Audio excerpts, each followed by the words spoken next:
मान लीजिए आपके घर में माता या पिता गंभीर रूप से बीमार है और उसी दिन खेत में ईख बोने का भी समय है।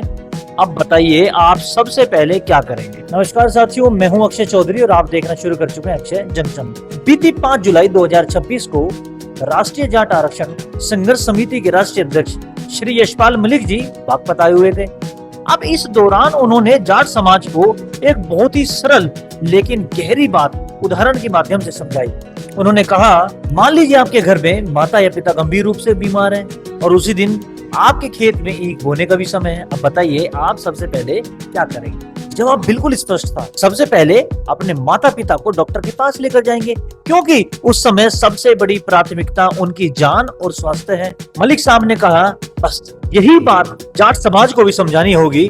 जब तक हम अपनी प्राथमिकताएं तय नहीं करेंगे तब तक कई महत्वपूर्ण लक्ष्य अधूरे रहेंगे। आज जाट समाज खेती, शिक्षा, व्यापार, सेना, पुलिस प्रशासन और राजनीतिक सहित हर क्षेत्र में अपनी पहचान रखता है, लेकिन शिक्षा और सरकारी सेवाओं में बढ़ती प्रतिस्पर्धा के बीच आरक्षण का विषय भी भविष्य की पीढ़ियों से जुड़ा एक महत्वपूर्ण मुद्दा है।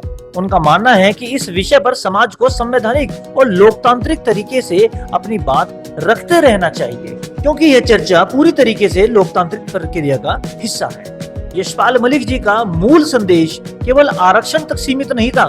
उन्होंने आगे कहा, समाज को अपनी प्राथमिकताएं पहचाननी होगी, एकजुट रहना होगा और आने वाली पीढ़ियों के भविष्य के लिए समय रहते सही दिशा में संगठित प्रयास करने होंगे, क्योंकि जब समाज अपनी प्राथमिकता पहचान लेता है तब उसके लक्ष्य दूर नहीं रहते। आपकी इस विषय पर क्या राय है? अपनी प्रतिक्रिया कमेंट में अवश्य लिखिए। धन्यवाद।